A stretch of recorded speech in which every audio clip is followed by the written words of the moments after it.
La semana pasada comenzamos una serie que yo le he llamado Amando lo que Dios ama. Y en esta serie mi intención es poder descubrir algunas cosas en la palabra donde se expresa aquellos deseos o pasiones en el corazón de Dios y que nosotros podamos conocerlos. Hablábamos que el rey David, él dedicó su vida a tratar de conocer aquello que estaba en el corazón de Dios y tratar de cumplirle sus deseos a Dios. Yo sé que este es un término por demás impotente, si podríamos decirlo de una manera. ¿Cómo le vamos a suplir nosotros los deseos a Dios? Pero nosotros nos cruzamos con el carácter, el amor, la gracia de Dios cuando realmente nos dedicamos a descubrir qué hay en su corazón y qué cosas quiero yo hacer y vivir para amar lo que Dios ama. Y el día de hoy quiero hablarte del segundo tema que vamos a tomar 2 domingos para hablarlo, pero Dios ama a su iglesia. Sin embargo, para poder hablar de esto es importante también señalar lo siguiente. Quiero tomar un poquito de lo que dije la semana pasada, el preámbulo o el mensaje de la semana pasada como preámbulo o introducción para entrar a este segundo tema, porque van entrelazados, van de la mano el uno con el otro. Y hablábamos la semana pasada que el Espíritu Santo está llamando a la iglesia y a cada creyente a salir de un mover de superficialidad y entrar a una corriente de profundidad. Ahora, antes de comenzar aquí, yo quiero orar. Obviamente quiero poner nuestros corazones delante de Dios para que en este lugar, en esta congregación, Él encuentre corazones como tierra fértil, donde caiga la palabra y realmente produzca fruto. Si tu corazón está duro, la palabra va a rebotar como si cayera en una piedra.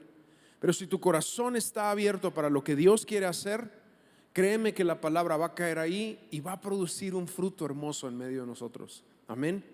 Así que déjame orar. Señor, gracias por cada uno de los que están aquí, cada familia, cada hombre, cada mujer, cada niño, cada bebé, como cada persona adulta. Todos, Señor, los que vienen con un corazón a quien tú has restaurado, como quienes vienen quebrados, rotos o tristes o enfermos. Señor, sobre todos, que caiga tu palabra y produzca un fruto abundante. En el nombre de Jesús, amén y amén. Entonces hablábamos la importancia de ir a una profundidad con el Señor. La profundidad con Dios genera, amados, santidad. ¿Por qué? Porque el deseo de caminar cerca de Dios va a apartar nuestro corazón de las cosas de este mundo que quieren contaminar lo que somos.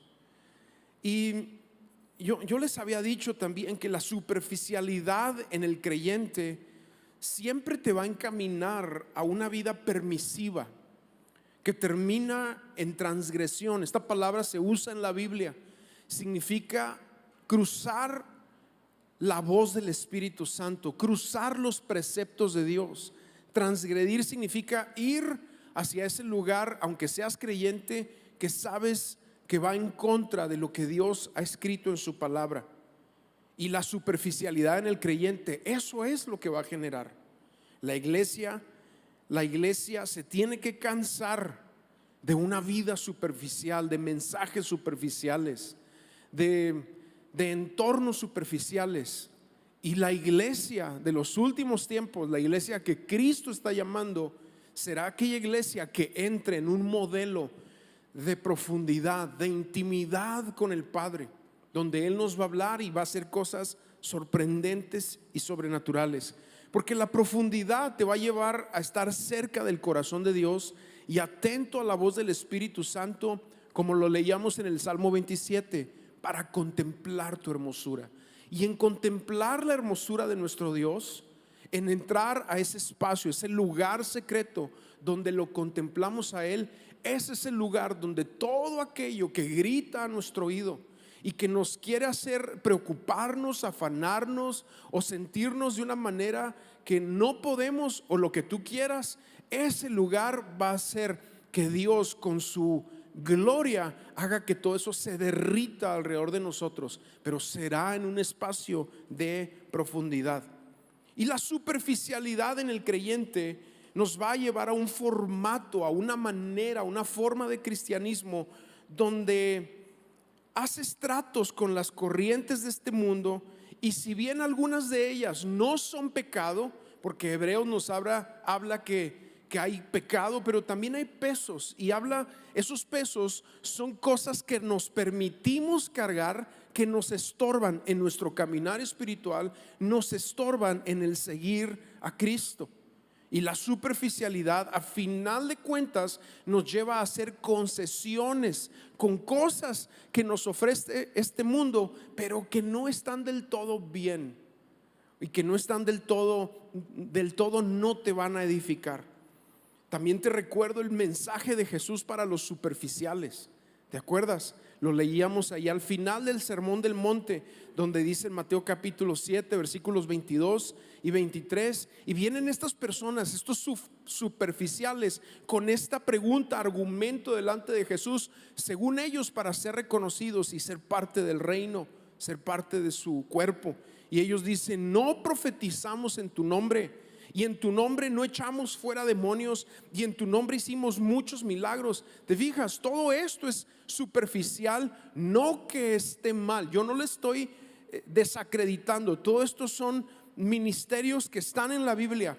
Pero si no tenemos el fundamento de una vida con Cristo, todo esto termina en superficialidad. Por eso Jesús les dice, o les contesta: jamás los conocí, apártense de mí los que practican iniquidad. Ahora me voy a detener ahí un momento, porque la palabra iniquidad, que también es una forma de pecado, es una forma de transgresión, es distinta a la palabra que comúnmente se usa en el Nuevo Testamento para pecado.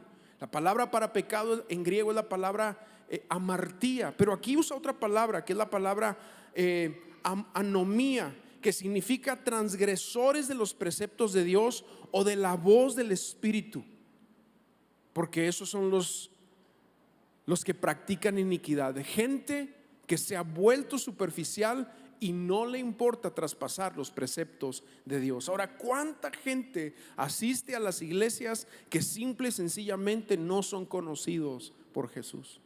Amado, venir a la iglesia no te hace cristiano. Sí, había un cantante muy famoso que murió allá en una avioneta en los años 70 en Estados Unidos, se llamaba Keith Green, y él tenía una canción muy peculiar que decía: ir a un McDonald's no te hace una hamburguesa. Como de la misma manera, venir a la iglesia no te hace un cristiano. Es hasta que eres conocido por Dios y desarrollas a través de Cristo una relación con el Padre que Dios nos conoce. Otro ejemplo de la superficialidad está también en la parábola de las 10 vírgenes. En Mateo capítulo 25, esta es una historia o una parábola que Jesús está contando de 10 damas de honor invitadas a una boda. Y aquí la Biblia nos dice que a 5 de ellas, insensatas, se les acabó el aceite. Ahora, yo te he dicho anteriormente que el aceite es una figura de la unción. La unción es el aroma que despide en nuestra vida de que hemos estado con Cristo. ¿Sí? Eso es la unción. Y a ellas se les acabó la unción, y entonces se salieron de su entorno donde iba a llegar el novio, y ellas estaban invitadas a ser parte de la fiesta. Se fueron a comprar, y dice: mientras ellas iban a comprar, versículo 10 de Mateo 25, vino el novio, y las que estaban preparadas entraron con él al banquete de bodas, y cerró la puerta. Después vinieron también las otras vírgenes diciendo: Señor, Señor, ábrenos. Pero él respondió, y otra vez la misma palabra que acabamos de leer en Mateo capítulo 7 para los superficiales: en verdad les digo que no las conozco. Velen pues no saben el día ni la hora. Eso ya lo habla a los discípulos, porque, amados, la superficialidad es cosa seria. La superficialidad es cosa seria. Y aquí es donde el tema nos introduce a lo siguiente que te quiero hablar, de lo que Dios ama. Porque si el cristiano es superficial, la iglesia va a ser superficial.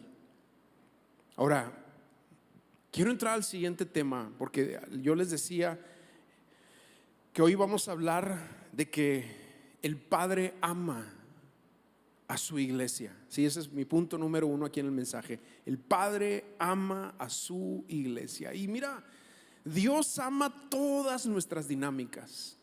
Cuando venimos aquí y le adoramos, cuando levantamos nuestra voz como iglesia, y yo los veo, algunos de ustedes que graban ahí un tiempo en la adoración, y otros los veo a veces por una reunión y otra, entro un poco tarde y veo a algunos de ustedes con lágrimas y en familia adorando a Dios. Y de verdad Dios ama nuestras dinámicas, cuando partimos el pan, cuando nos exponemos a la enseñanza, cuando nos edificamos unos a otros, nos exhortamos unos a otros, cuando oramos unos por otros, cuando caminamos en fe, cuando damos actos de misericordia, cuando damos nuestros diezmos y nuestras ofrendas con alegría por lo que Dios ha hecho en nuestras vidas y en respuesta a todo su amor. O sea, de verdad.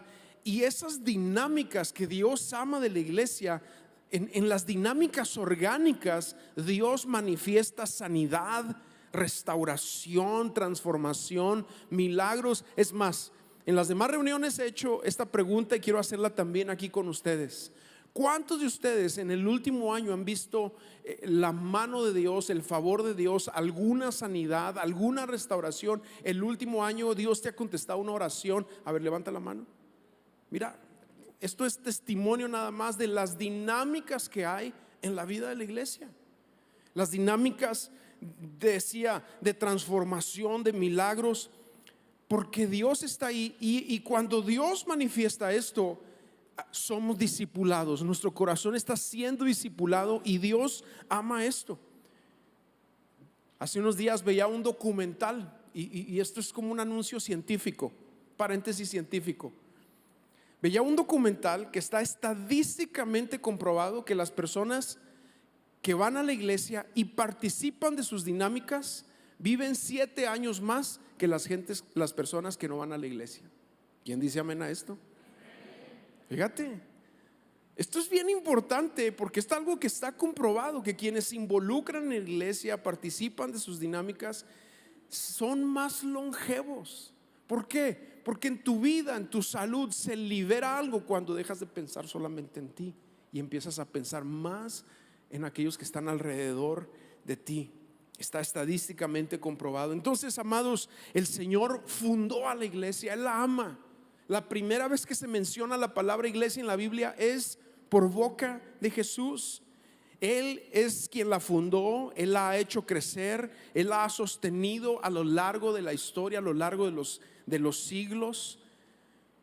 Continúa purificándola y un día se la presentará a sí mismo gloriosa y sin manchas para las bodas del Cordero. Y tú y yo somos parte de esa iglesia. Eso significa que va a suceder un milagro y la iglesia va a entrar en una corriente, en un río de profundidad de relación con su Dios como nunca antes lo ha vivido.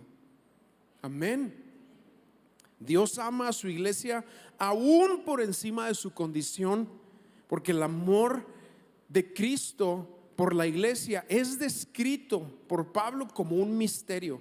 Ahí está en Efesios capítulo 5 versículo 27, que se toma también una analogía para hablar del matrimonio, pero el entorno es, o el contexto es la iglesia. Y dice ese pasaje, Efesios 5, 27, y luego el 30 y luego el 32, dice: a fin de presentársela a sí mismo una iglesia en toda su gloria, sin que tenga mancha ni arruga ni cosa semejante, sino que fuera santa e inmaculada. Porque somos miembros de su cuerpo. Y lo dice, grande es este misterio, pero hablo con referencia a Cristo y a la iglesia. Entonces el Padre ama a su iglesia, Cristo ama a su iglesia. Pero ahora quiero ir al segundo punto, al que creo que Dios nos está, lo que creo que Dios nos está hablando esta hora. Y la pregunta es: ¿amas tú a la iglesia? ¿Amas tú a la iglesia? O sea, la pregunta es, ¿de verdad amas la casa a la que perteneces? ¿Amas a tu familia espiritual? ¿La amas? Y cuando hablamos de amor por la iglesia, es entender que uno solamente puede amar aquello de lo cual está dispuesto a involucrarse. Le ponía un ejemplo también en las otras reuniones, que una vez viajando por Reynosa, compartiendo en unas iglesias, estábamos comiendo ahí con una familia y había un joven también soltero ahí, y dice, no, a mí me encanta dar consejos matrimoniales. Y nosotros no sabíamos que era soltero, pero le preguntamos, bueno, ¿y eres casado? No soy casado, soy soltero. ¿Cómo que te encanta dar consejos matrimoniales? No sabes, menso, ni lo que estás hablando, ¿eh? Porque tú no puedes hablar de algo que no estás viviendo. Así como gente que dice, no, yo amo a la iglesia, y se refieren a la iglesia como ese cuerpo místico universal, y no se involucran o no se sienten parte de un cuerpo local. Es lo mismo, y Dios nos está llamando a amar a un cuerpo local. Y hasta que no, es como decir, yo amo el matrimonio o yo amo la familia, y no tener matrimonio y no tener familia. Es incongruente. Lo mismo es en la iglesia. Y la pregunta entonces que me lleva a este punto número 2 es, ¿amas tú a la iglesia? ¿De verdad amas la casa a la que perteneces? ¿Amas tu familia espiritual? ¿O la ves como un mercado cautivo? ¿Qué es esto? Porque hay gente que así se acerca a la iglesia. Oh, mira cuánta gente es. Si ahí anuncio mis servicios, seguramente me van a contratar. No puedes ver a la iglesia como un mercado cautivo, ni el pastor. Si no, ya hubiera empezado yo un negocio de esos de piramidales. Pero no podemos ver a la iglesia como un mercado cautivo. Ahora, te lo voy a también decir de otra manera. Tampoco puedes ver a la iglesia como un trampolín para tu ministerio, de llegar a ser misionero o líder o pastor y usar a la iglesia para mis objetivos. Amados, no es así. Dios llama y Él lo hace a través de llamados, y el llamado tiene que ser probado en la vida de aquellos que están siendo llamados. Y si se logra tu objetivo, amas a la iglesia. Pero si no se logra tu objetivo, la desechas y buscas otra que se acomode a tus objetivos. Dios te libre de esa conducta, porque no es así.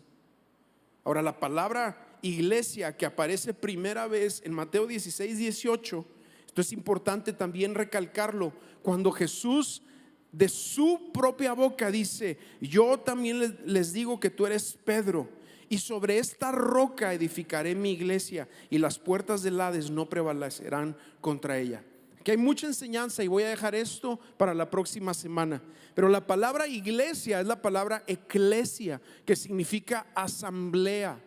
Muchas personas, la iglesia no son creyentes que viven su caminar espiritual de forma aislada.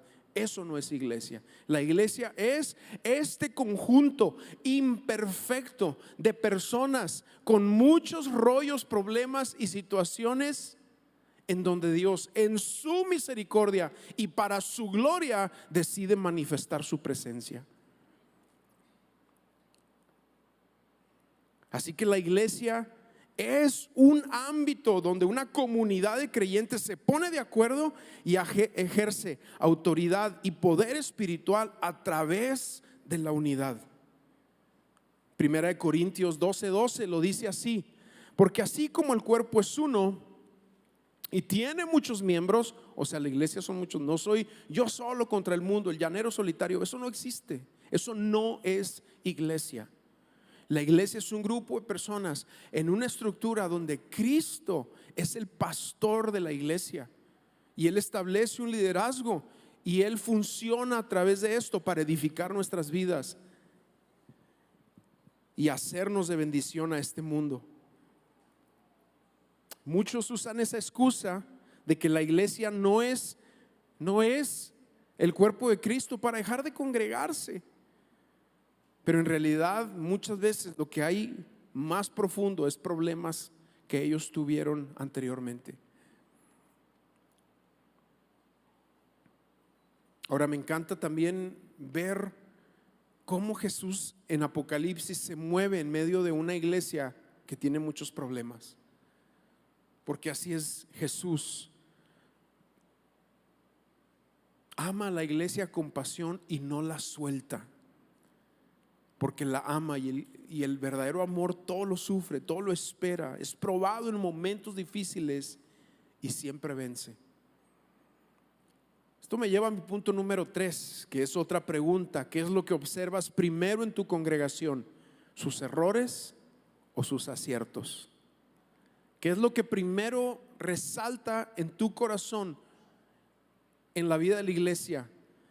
¿Sus áreas de oportunidad o aquellas cosas que van bien? Porque muchas veces cuando en nuestro corazón lo que resalta son los errores, las fallas o las áreas de oportunidad de la iglesia, y eso es lo que continuamente traes en tu mente, es porque muchas veces la persona que está herida eres tú, y hay que venir al altar y traer esas fallas, esas fracturas internas, para que el Señor las sane, y entonces Dios te dé nueva visión y puedas ver a la iglesia con los ojos que Él la ve. ¿Y sabes cómo ve el Señor a la iglesia? Con amor, la ama. Pero nuestros ojos necesitan ser renovados.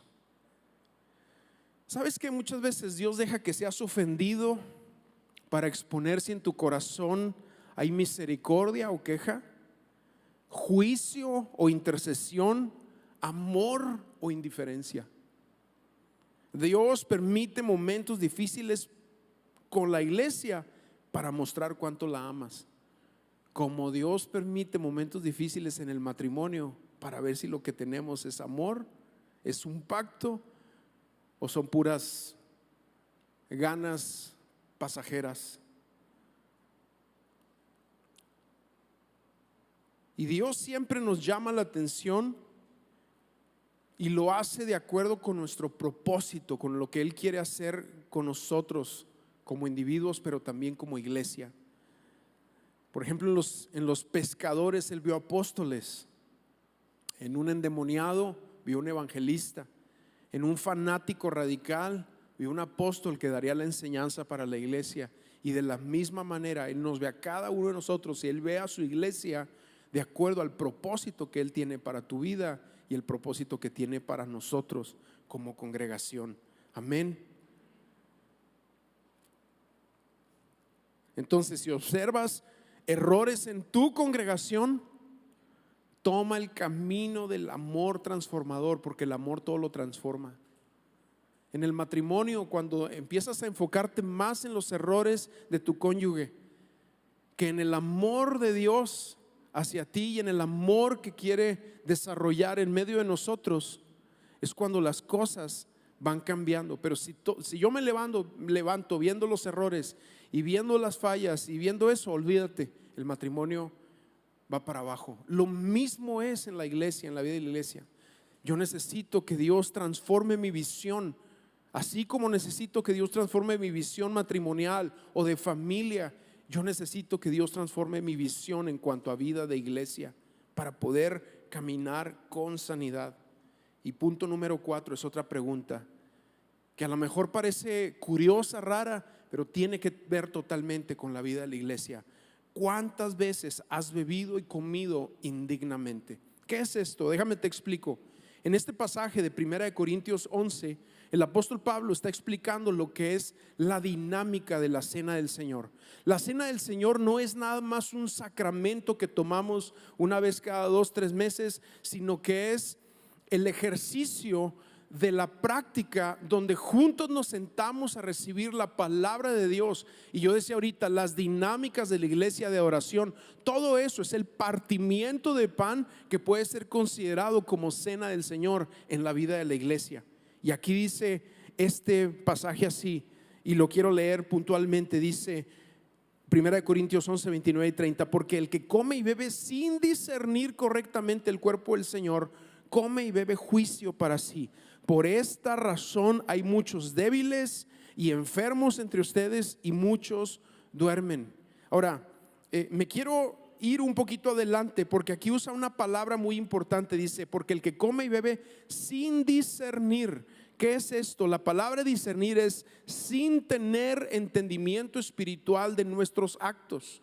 En otras palabras, venir y participar de esas dinámicas espirituales y después de aquí salir, criticar, chismear, hablar de alguien y aún hacerlo frente a tus hijos o frente a gente que apenas está empezando en el Señor. Cuidado, cuidado. Y es donde la Biblia, donde Pablo aquí, inspirado por el Espíritu Santo, nos dice que este es el motivo o la razón por la cual muchos entre nosotros están debilitados. Y vamos a tomar esto nada más como aspectos espirituales, pero sé que trasciende también a cuestiones aún del propio cuerpo. Dice, están débiles, enfermos entre ustedes y muchos están aletargados espiritualmente, no tienen pasión, no tienen fuego en su corazón porque usan de las dinámicas de la iglesia, pero no aman la iglesia y salen y critican y hablan. Por eso muchas personas dentro de las iglesias no logran la restauración total de sus vidas, de sus matrimonios, de sus familias, de sus hijos, de su economía, de su salud, porque albergan estas actitudes en su corazón. Están comiendo y bebiendo indignamente. ¿Me captas ahí lo que acabo de decir? Esto es importantísimo, iglesia. Entonces, ¿qué pasa aquí? Necesitamos cambiar la queja y la crítica por oración y servicio. Oración y servicio.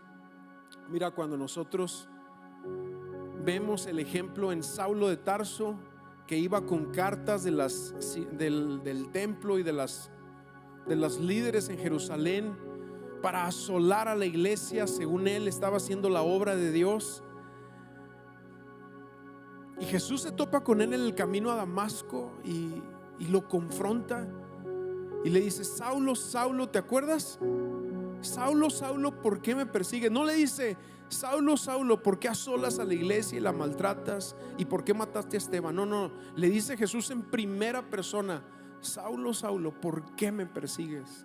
Porque es entender algo, que cuando yo critico a la iglesia, critico a Jesús. Cuando yo hablo mal de la iglesia, hablo mal de Jesús.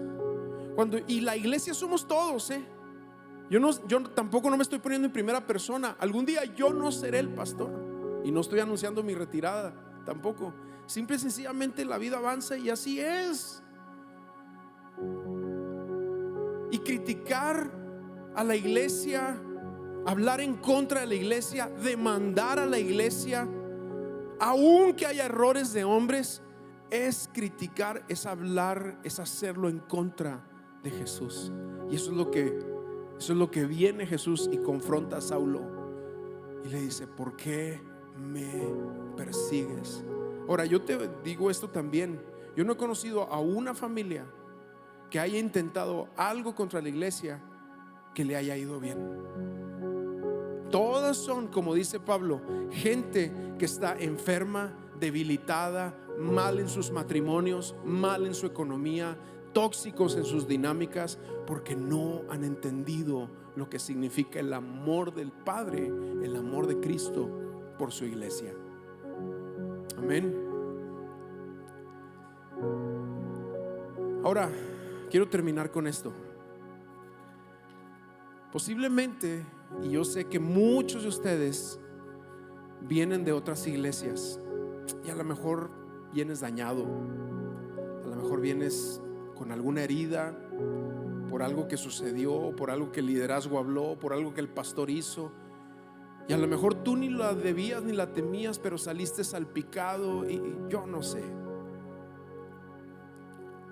Y muchas veces eso nos hace generalizar la visión de la iglesia, como quienes dicen: es que así son todos los pastores. Sí, yo he escuchado esas así: todos son unos ladrones, todos son unos quién sabe qué, todos.